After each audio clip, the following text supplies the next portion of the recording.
Hey, good morning. Welcome to Hobby Evolution episode 552. We've got a full chat already. Good morning, Low Roller Scratcher. He was in early. He dropped that first line at about 6:15. John, good morning, second but first like. Thank you. Uncle Rich, good morning to you. Schedule change. That's awesome. So a sixth straight day. Uh, hey, we're the monkeys. I know that reference.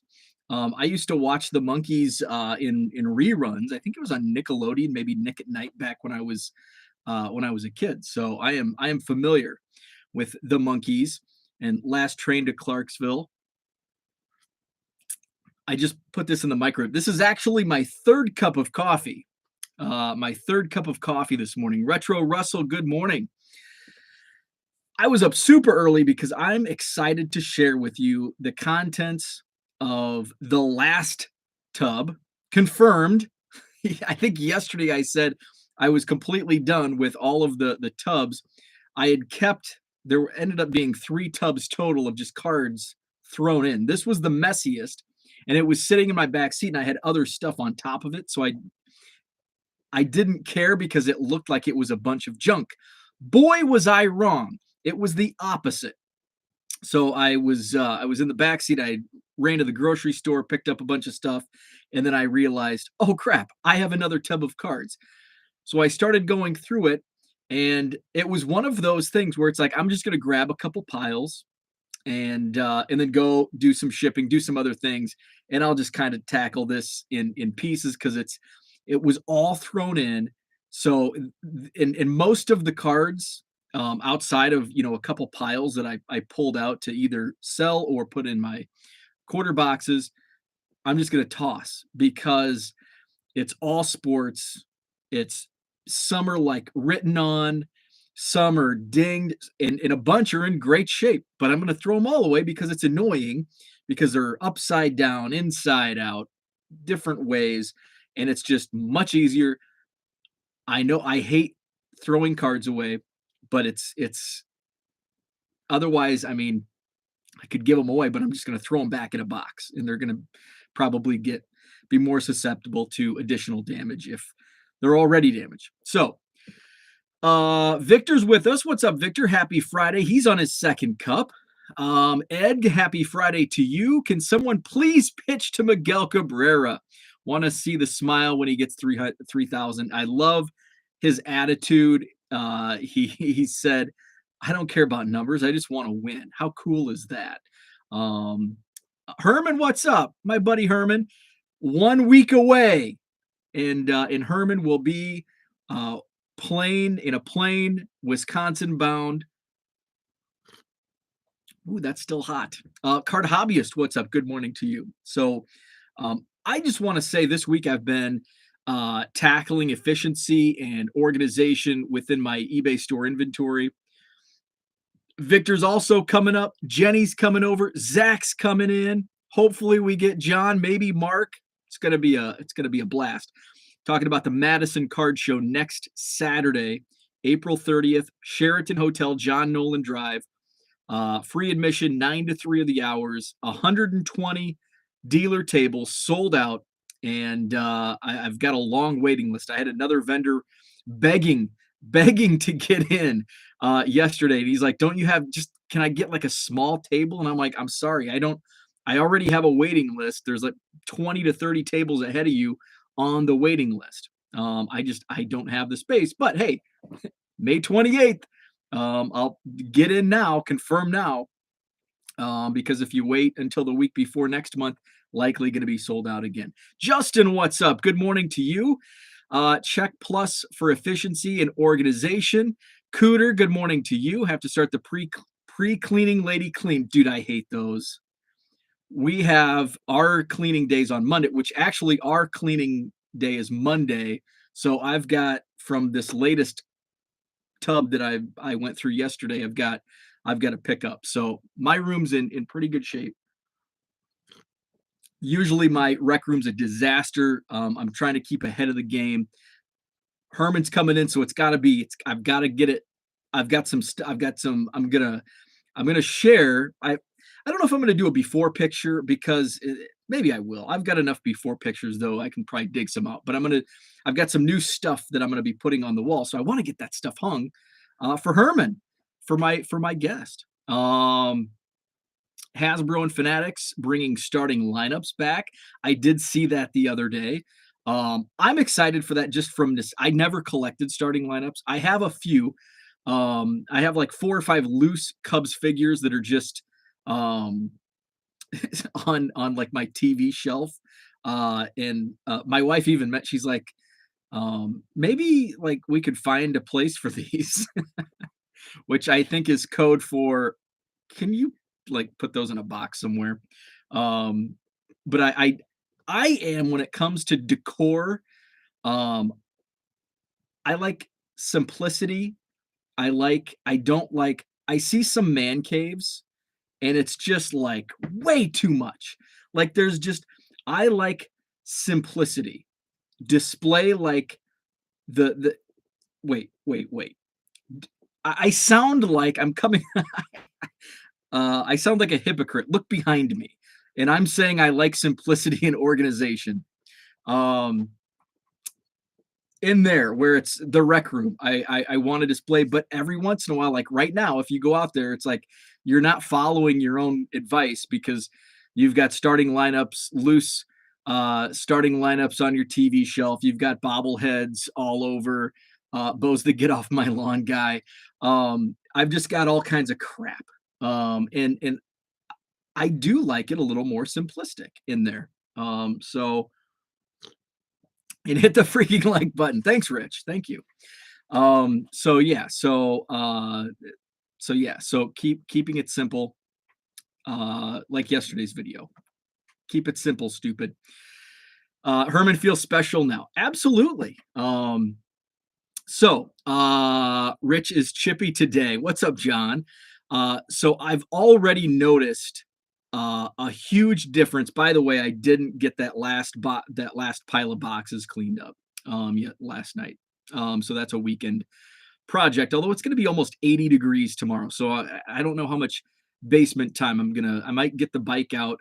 It'll be the first bike ride of 2022. Herman can add any Freddie Freeman collectors. By the way, I'm going to show, it's going to go in Herman's pile. I think it's in my pile that I'm going to show off this morning. There was a couple Freddie Freemans. Did I? Oh yeah, it's in here. So I found a couple additions to Freddie's pile, to Herman's pile when he arrives. Rafael Ramirez. So I'm all over the place. This is what Fridays are about, just all over the place. So Rich mentions Rafael Ramirez. There's Rafael Ramirez on his cards, especially the upper deck cards of the early 90s. There's always a Cubs player. And I know that a lot of the photography took place at Wrigley because the photographers could kill two birds with one stone. And when the White Sox and Cubs were both home, they could get the National League and the American League hammered out. So a lot of photos take place in Chicago, the setting. But it seems like every Rafael Ramirez card in the early 90s, there's a Cub in the background. Freeform Friday. I like it. So where was I going with this? I'm all over the place. So I've noticed my organization, my new, thanks to Paul, box 2, row 1, tab A, tab B, working swimmingly. I'm having it's streamlining my business so much better. And I'm finding that instead of every day having like over 100 items to ship, it's like under 50 now. Part of that is the sales have been down a little bit this week, but even so, I'm managing the shipments much more timely, and not like I was behind on shipping, but I don't feel like I'm underwater all hours of the day with my shipping because I'm spending so much time. I was spending so much time digging through piles, unorganized piles, where now everything has its place and it's easy to find. So thanks to everyone basically crowdsourcing on efficiency. So I love it. Rich has one of the Donruss photographers who lived here in the Dallas-Fort Worth area. Loved to go to Wrigley to shoot back in the day. It's just iconic. Wrigley Field is iconic. Of course, I am biased with that. But you've got the ivy. It's a very photogenic uh, field. It's very photogenic. Speaking of, I'm going to go off on another tangent this morning. So obvious shirts, awesome company. Check them out. They actually have a storefront now in Wrigleyville. Joe's a great dude, owns it. Awesome success story behind obvious shirts. Um, there was a video of people doing the wave at Wrigley. No wave at Wrigley. I am anti-wave, and I know this is a touchy subject for some. Some people love the wave. Some people hate it. I hate the wave. I think it's great for little league games. I think it's great for minor league games, but it has no place for me in Major League Baseball. There's Rich. That's my get off my lawn statement of the day. The wave sucks. I hate the wave. Victor doesn't like the wave either. Thank you. So I retweeted and quote tweeted the obvious shirts because you can hear it at the very beginning. It's only like a 30-second video. And you can hear somebody, and it sounds like this guy screaming is from the left field bleachers, which doesn't surprise me at all. And you can just hear, no, no, stop it. I'm like, that's my spirit animal. No wave at Wrigley. So I'm a curmudgeon when it comes to I'm all about the game of baseball being fun. Like I think some of the unwritten rules are antiquated but again, I like the fact that protecting your team. I like it when pitchers throw. If you throw at my batter, I'm gonna retaliate. I like that part. As long as you down here, like hit him in the thigh, hit him in the leg, don't hit him on the hand, don't throw him at the head, but say, hey, I'm looking out for my teammates. But some of the unwritten rules are stupid, like the bunting. There was a controversy last week over the bunting. Like, shut up. I love bat flipping. Like, hey, on the same spectrum, if it's the eighth inning in a tight game and your pitcher strikes out the side and he's doing a Carlos Zambrano, yes, do it. Celebrate. I hate the fun police, and here I am, the fun police, saying the wave sucks. But there's some things, and I think we all have different opinions on certain things when it comes to baseball. But I'm all about more fun in baseball, except when it comes to the wave and some other things. Kevin, what's up? Coming to your Madison show. I have a framed 69 Topps autograph team set that I want to show you. That's very cool. Look, where are you coming from? I'm very interested to find out where various people are coming in from. Victor's coming in from Chicago. Herman's coming in from Georgia. I had somebody reach out to me yesterday. He's like, hey, it's a 6-hour drive for me. Is it worth coming? And I'm like, well, I don't want to say yes. Kevin's coming from Indianapolis. That's freaking sweet.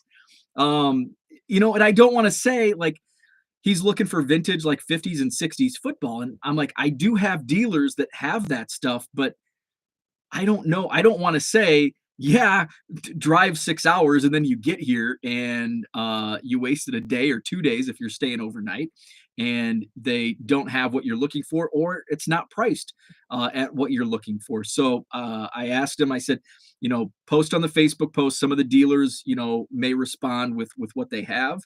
And I can't, I don't want to recommend driving 6 hours because it may not, but it's going to be an awesome show. But I don't want to, I don't want to make that decision. I don't want to feel guilty if you don't have a good time or if you don't find what you're looking for. Let's see. I'm going to go to the chat. I missed a couple up here. I missed a Biff Pokeroba reference. More day games, easier to shoot. That's a great point. Especially back in the 80s and 90s where The Cubs games were mostly all day games. Let's see. I have a Jeep. The Jeep wave is worse than the stadium wave. Visiting players in the 80s were always smiling as they knew they were going 3 for 4 against the 80s Cubs pitching staff. There's some truth behind that. If hitters get to bat flip, pitchers should be able to plunk them. I'm okay with that. I'm okay with that. I'm okay with that. But don't give up home runs. But I'm okay with that. I'm okay. I'm okay with that. Don't make me stand up with hands in the air when my hands are full with beer and a hot dog.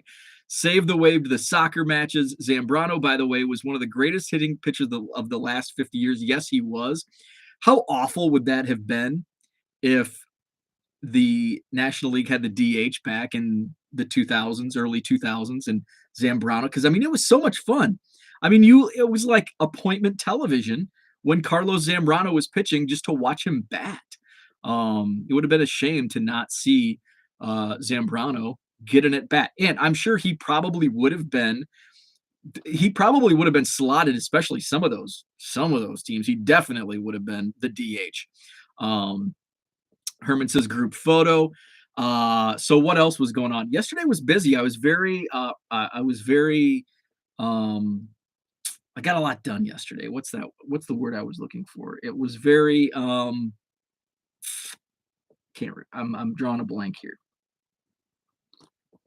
But I thought there was one other thing I wanted to touch on. Oh, speaking of card shows, this is kind of a bad note. Productive. Thank you, John.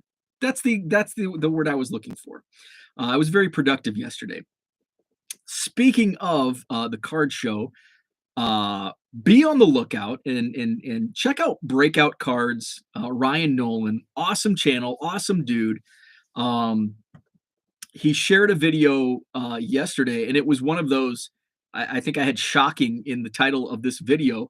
I was shocked by his video because it's in my backyard with some fake slabs and fake cards being circulated via Craigslist. So he's got, I think, part 2 coming out, but part 1's like a 5-minute video kind of explaining the situation. Check him out on YouTube, Breakout Cards. I think it's Breakout Cards on Twitter and the social media channels. But there's and he mentioned, like, it's kind of originating in the Quad Cities, which is I grew up 30 minutes from the Quad Cities. And a couple card shops were hit here in Wisconsin. I don't know the stories. I think he's going to enter his next video. He talks with one of the shop owners, and it might be Brad who owns the shop near Madison. It's about 20 minutes south of Madison in Stoughton. It's called Nelson Cards. But it's literally not literally, it's figuratively in my backyard, 20 minutes down the road. And then Brewtown, which I think is a Milwaukee maybe, or Green Bay. I don't know. But here in Wisconsin and originating what looks to be in the Quad Cities area, he referenced a newspaper article from, I think, last year that there was a woman was arrested for with a fake card. It was, I think, a Magic the Gathering card.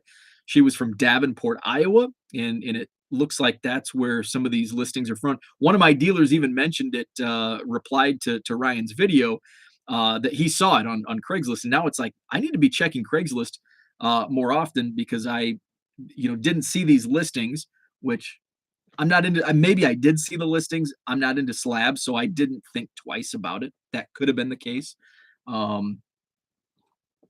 And I would have known, especially with like the Magic card. It was like, I think one of them was sold for like $2,600, but it's like a $500,000 card, which crazy.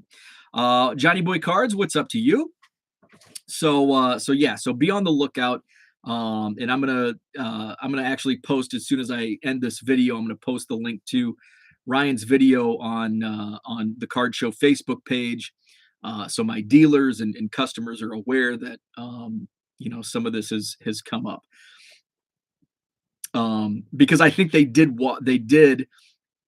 I think the two shops I referenced, Nelson and Brewtown, I think somebody actually did walk in with those fake cards slabs. So if they're walking in to shops, you know, I think walking into a crowded card show, they could probably get one over um, easier than a card shop. So I want everybody to be aware, cognizant, be careful. As always, no matter where you're at, not just here because it's happening here, but if it's happening here, it can happen anywhere. Um,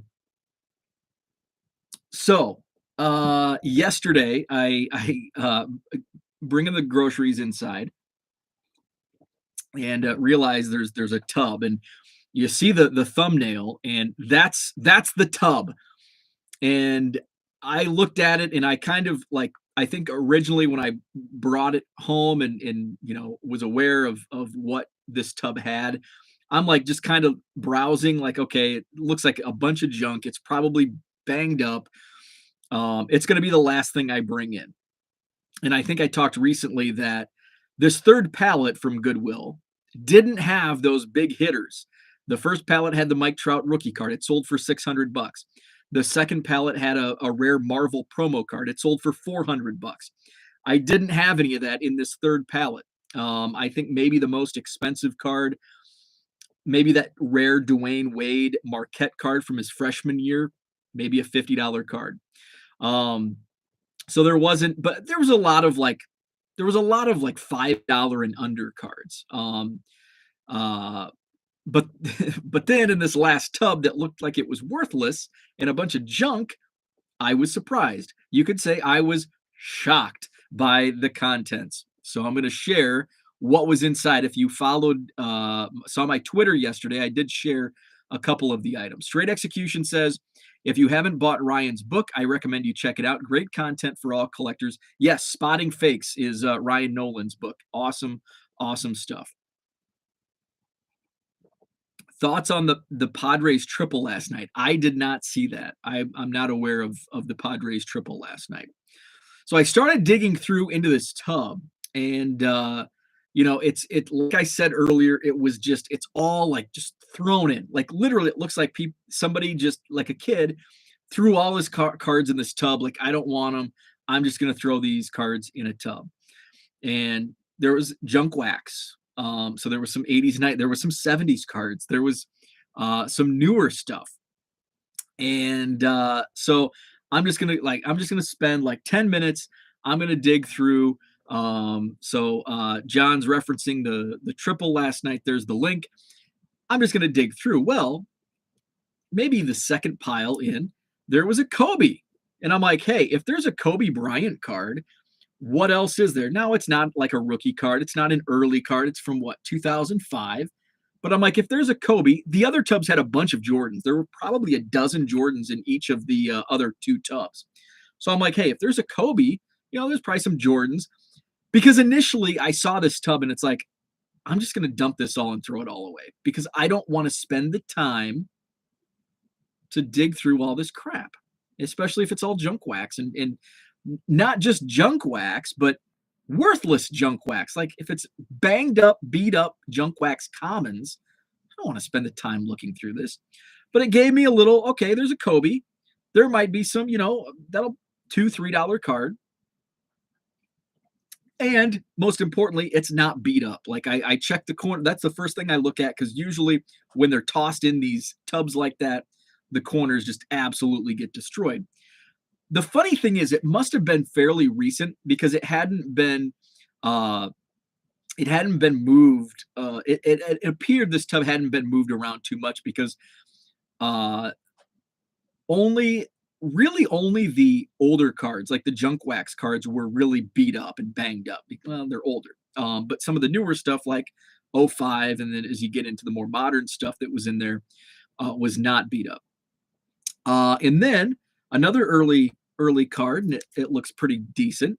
A Matt Ryan rookie card from 2008. So I'm like, okay, Matt Ryan, again, probably a couple bucks.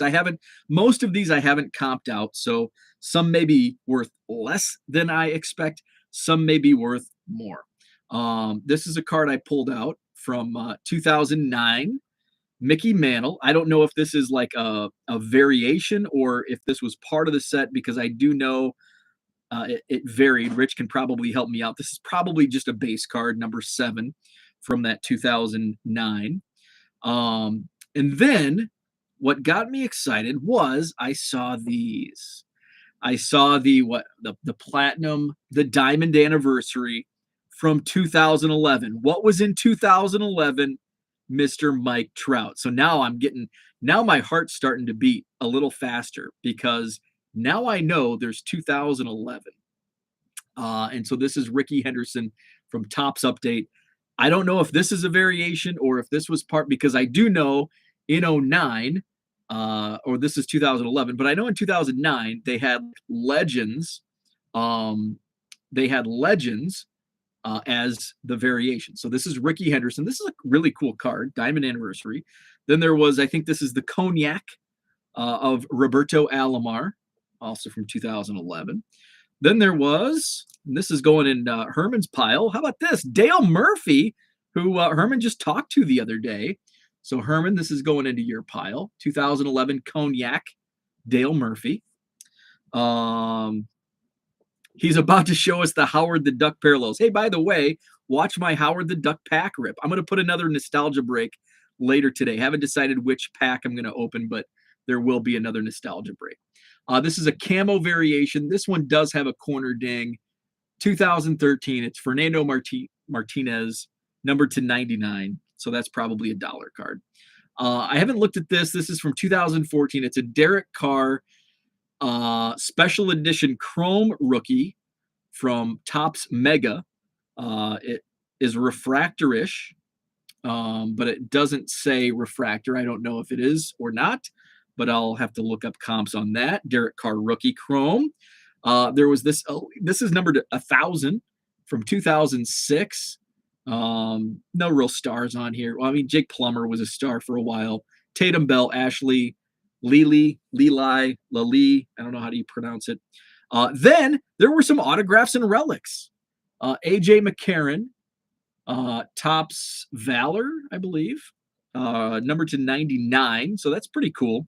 I like how the swatch is big, and it's kind of got like the not silhouette, but the cutout, the die cut of AJ McCarron. Was AJ McCarron, was it his girlfriend that Brent Musburger was talking about during the Alabama game? I think it was. Jake the Snake Plumber card hobbyist says Herman's on the hunt for the Freeman cognac. Unfortunately, there was not a Freddie Freeman cognac. There was I think a blue, but it was a league leaders card. Let's see. Jake Matthews autograph. Let's see. Jake Matthews autograph, Atlanta Falcons from Texas A&M. Then there was a Topps Chrome. I did look this up because I'm like, oh, wow, Topps Chrome rookie from 08, J.R. Towels. It's probably a $3 card.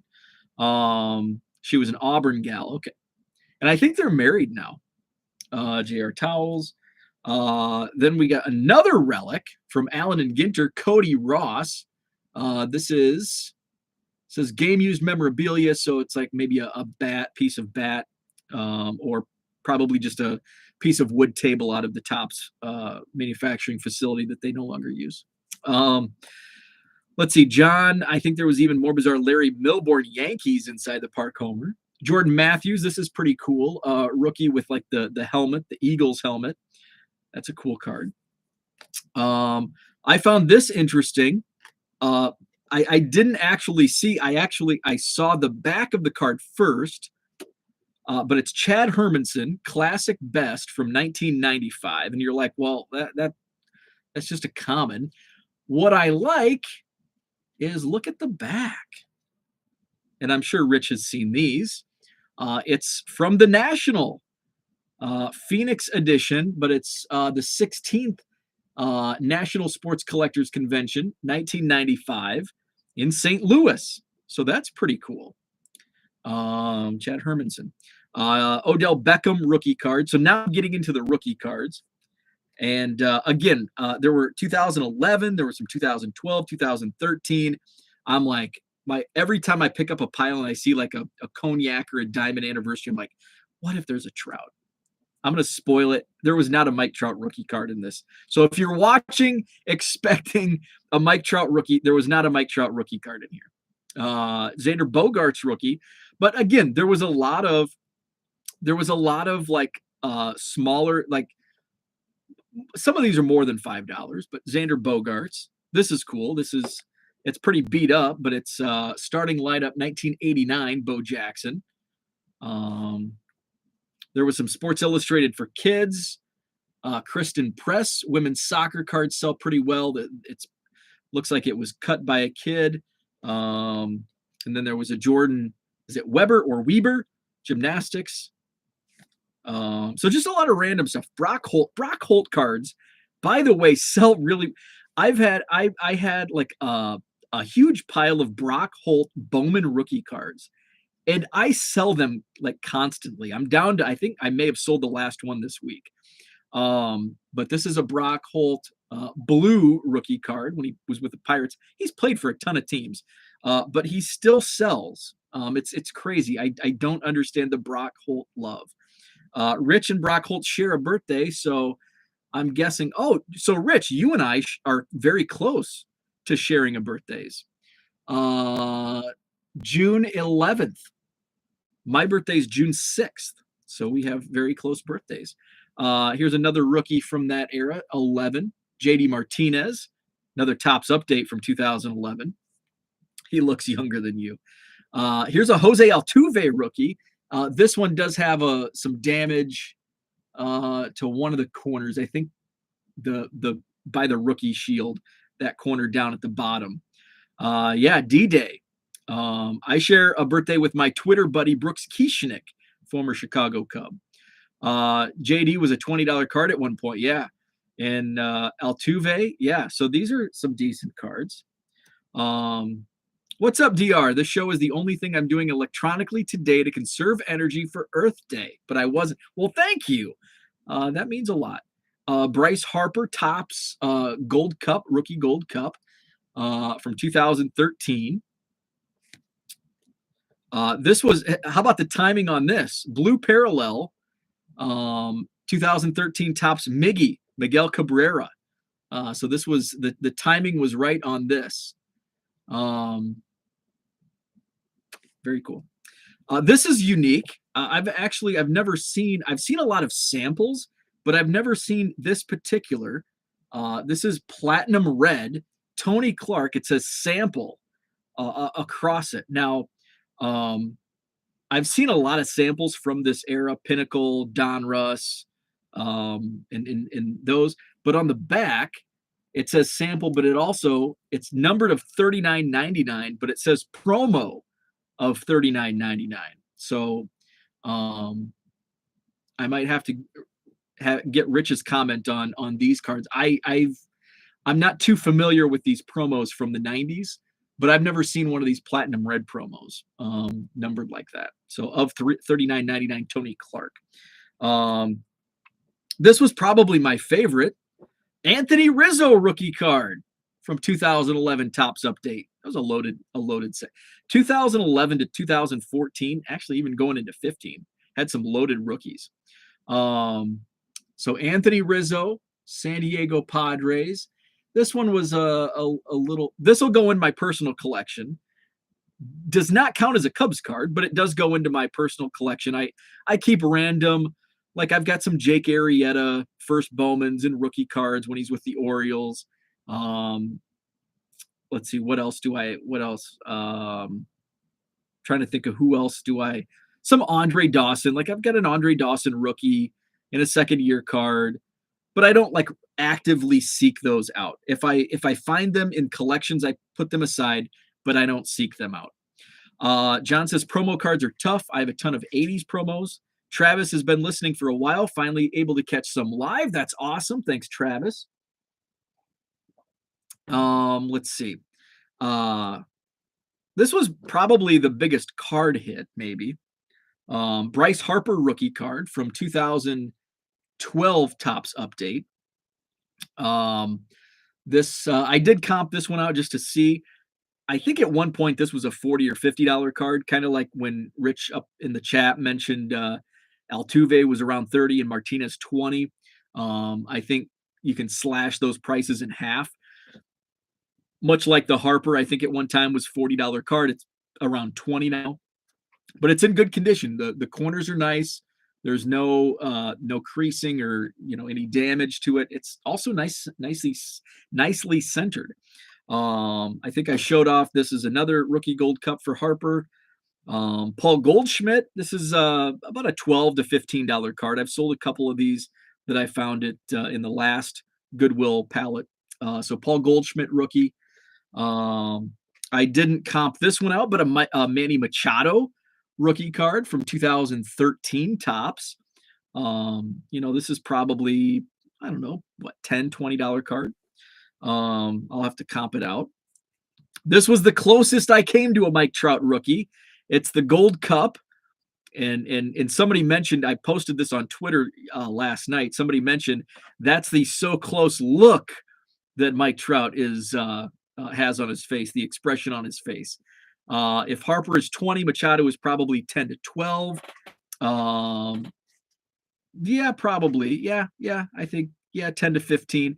Goldschmidt sells for 12. I've sold my Goldschmidts for $12.50. So I think Machado's probably in the 15 range. Just based on those numbers. Here's a Todd Frazier blue rookie card. Didn't comp this one out. I know the parallels are a little tougher, but it's Todd Frazier, so it's probably not worth it too much. Dan is in. What's your next wax throwback? I'm gonna actually do one today. I'm probably gonna record it after this, and then publish it later today. So I don't know which pack I'm gonna open. I'm having more fun of the nostalgic packs for what are nostalgic for me. But I do have some packs that I'm just intrigued by that don't really have any nostalgia for me. So I'm going to dig through. I've got a box full of non-sports wax packs that I'm going to dig through. Last card, Brandon Belt rookie. So I did not save the best for last. Although I was surprised because I pulled some of these out of another pile. These actually sell for more than what I thought. And I was thinking, I think one of my Brandon Belt rookies sold for upwards of $10, which was fairly recent. So John says, are these card show cards or eBay cards? So these will be, for the most part, I think all of these will be eBay cards. It just kind of depends. If some of them are, if they're a couple bucks, I might throw them in my dollar boxes. But I'll probably end up putting them all, with the exception of the Dale Murphy. That's going to go to Herman. The relic cards may go in my dollar boxes because I don't like shipping relics in PWE because they tend to get damaged. I do on occasion, but I don't like to. So sometimes I just throw my relics in dollar boxes. But for the most part, these will all go into my eBay store. But there was one thing, and it's not even a card. Oh, by the way, there was a BlackBerry and there was a BlackBerry phone in here as well. So I might just throw it on eBay as a parts phone for $20. Here's an antique BlackBerry. So the one item that will pay for this whole pallet. So I paid $450 for the whole pallet. This was just one tub, all these cards, and this was probably the best out of everything. Bo, the way you drop that card makes me think you'd make a great grader, right? So the top item was this. You're like, it's a ticket stub, and it's kind of in bad shape. Well, this is Giannis's home debut rookie season ticket stub, game 1 in Milwaukee. This was his third game. He scored 2 points. He played 16 minutes and scored 2 points in his home debut at Milwaukee against the Toronto Raptors. I haven't been able to find comps on this. It's pretty rare. There were only 16,000 fans in attendance. There's no active listings on eBay. There are no sold listings on eBay. The Giannis's debut have been listed. They're all listed between $5,000 and $8,000 on eBay. So there's just no comps. I've had 3 or 4 people. I posted it in Booger's ticket stub group. And I had 3 or 4 people reach out, and I'm like, I have no idea what a comp would be. I'm actually, I think I'm going to send this into PSA. Who would have thought the first thing I send in to get the first thing that I submit to get graded is going to be a ticket, and it's a Milwaukee Bucks ticket.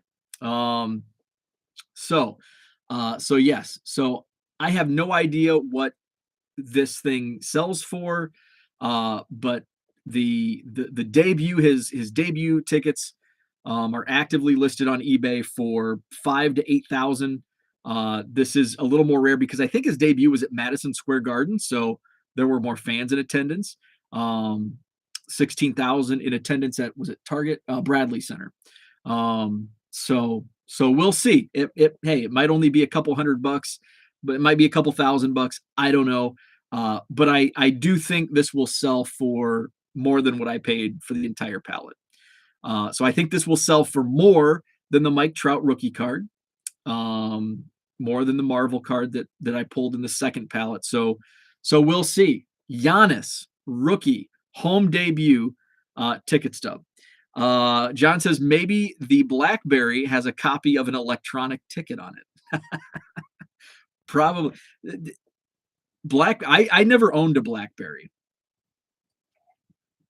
As I always say, the odds are good. There will always be something in a big purchase to bail out the deal. Yeah, and that's the fun part. It's like I was bummed, like, man, there just wasn't anything good in this palette. And then I have this tub of cards that I want to just toss out without even looking through, because it just look at the thumbnail to this video, and it's like there's nothing but junk in there. And look at all the cards that I pulled out. Besides the ticket, there's no play on words here. There's no big ticket items in here. There's some nice cards. There's Bryce Harper rookie, Trout second year. There's the sample. There's Goldschmidt rookie. There's Derek Carr Chrome rookie. There's some decent stuff in here. It'll add up, and actually probably all of these cards that I showed off, they may add up to $200 maybe, which is half. And I'll bulk out, I bulked out the rest, which will sell for the bulk will sell for, $250, plus all the other. Oh, there was more. And these I just have in my eBay store for like $2 each. There was a whole slew of hockey platinum reds numbered to 6,199. I think the biggest star was Chris Chelios, Rod Brindamore, Tony Amante, Luke Robitaille. Those are some of the 90s hockey players I've heard of. There was no Gretzky's, no Hulls, no Lemieux, nothing like that. So they're all in my eBay store for $2 a pop. And there was a 1974 Topps Mike Schmidt, and it's actually in pretty good condition. It's got one, the upper left corner is blemish. There's a blemish. So that's a good card. 74 Topps Mike Schmidt. And then there was a bunch of 88 Topps blank backs. So there were Bobby Bonilla was the biggest name. But these are all like blank backs. They're not, and Rich, help me out here. John can probably help me out. These are I think these are fairly common. These are not box. These are not box cuts. These are just blank backs. And I've seen a lot, and I think it's with 88 Topps. I've seen them. So I don't know if you guys know anything. I put them in my eBay store for like $5. They're probably not worth that, but we'll see if anybody's interested. Cooter says, once you empty the cards from the tub, you can resell it as a full tub of NFTs. Brian, what's up, Brian? I live for the Bo Show of treasure hunting. Great content. Have a good weekend. By the way, Brian, I did see your content. I don't think I replied to it. I do know the Petersons. The kids, I think Whitney's the oldest, from my hometown.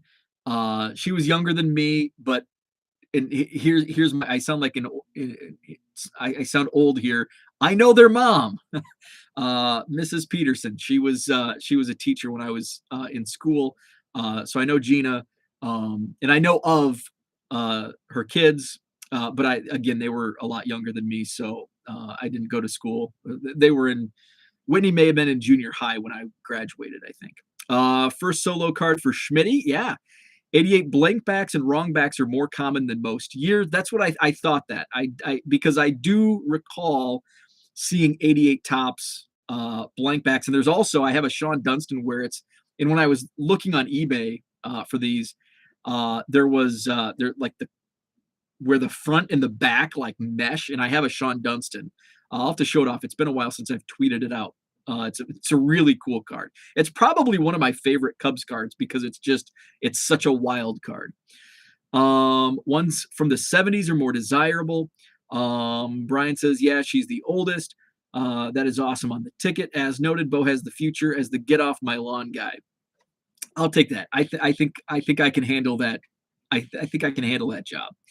And since he's married to a real estate mogul, that fits right in protecting his property, right? Right. So that's what was in the tub. So Giannis, rookie ticket, home debut. Anyone else notice how many 2022 tops backs are upside down? Yes. It's annoying as hell. And I think 2021 update may have been the same because when I'm pulling some of these out that I sell on eBay and I flip over and it's like it's upside down. It's annoying. And I'm not even a set builder. I can only imagine how set builders feel when they're trying to put these sets together. That would be really annoying for me. There you go, Rich. That's another get off my lawn. The annoyances of upside down backs to cards. That has happened in recent years. Sorting has been brutal. Yes. Yeah, it has. I know update 2021 and maybe one of the 2020 sets also. And it might have been 2020 update. So what else is going on today? I'm going to finish up some shipping. I'm going to record a Nostalgia Breaks video. I don't know which pack I'm going to open. I don't know if I've opened the Jaws pack yet. Maybe I'll do Jaws. Today's Retail Friday. I think I may make a Walmart run today just to check things out, see if there's anything that tickles my fancy. There was a comment. I want to comment on this. There was a tweet that I saw a picture of a loaded card section, and they're like, it looks like a card warehouse. And there's all the talk on, it's overpriced and overprinted. But remember in 2020, and I'm not saying this is going to happen again, but remember in 2020 when you couldn't find cards on the shelves, and now in 2020 we were complaining about not finding any cards, and there were pictures of like 2018 and 19, and it looked like a card warehouse. And just a year or two later, we can't find cards. So that's my thought process on that. It's like it's kind of a good thing to have card. It's maybe I'm too optimistic when I think that it's good when the shelves are cleared, but it's also good when the shelves are full. And I think the latter, when the shelves are empty, I think of that as good because there's so much demand, and that's good, especially when I'm in business to sell cards. I like it when there's a lot of demand. But when there's a lot of supply, you get your pick. But that's me as a collector thinking. Me as a seller doesn't like that because that means there's less demand. By the way, he went 45 minutes this morning. Mike Summer has a Gong Show unopened box. I did see that when I visited his shop last year. I did see that. You need to get some of that and rip it live. Do they have corrected versions too? At least the 2022 flagship cards were more readable. I have a Heritage box to open. I've been too lazy to open. Let's see. Jaws, those would be cool. So yeah, I think I'll do, if I have the Jaws, I'm pretty sure that I still have those. Rich says, rip Della Barris as such a young age. Before she moved to the West Coast, she was actually in one of my dad's math classes and was the best students and threw it away all on drugs. I don't know who Della Barris is. Was she in Jaws? Or the Gong Show? So yeah, Mike actually has some really cool non-sport stuff. So I think that's all I had. Going on 50 minutes. His daughter. Gotcha. I always view your optimism as your superpower, and it seems to always pay off. Thank you. Thank you. So hit the like button if you haven't already. Hit subscribe if you're not subscribed. I will publish a nostalgia breaks. I'll try to do Jaws, and I'll get that posted later today. Have a wonderful Friday, and I will be live. I don't have any card shows or anything planned this weekend, so I'll be live. I never know when to say, because sometimes when I say between 8 and 9, it's like 7 and I'm going live. So at some point tomorrow morning, it might be 7, it might be 8, it might be 8:30. So we'll see. Sometime between 7 and 9, I'll be live. Hobby Hotline's on tomorrow morning. Who is on Hobby Hotline tomorrow morning? Do we have usually on Friday there it is. John is on it. Oh wait, no. Let's see. Who's on tomorrow morning? Hobby Hotline tomorrow morning. There it is. Saturday. Val, Brody, and Yamwack. So check that out. 10 a.m. Central Time. Hobby Hotline. Have a great Friday. Have a great Friday, and we'll chat tomorrow.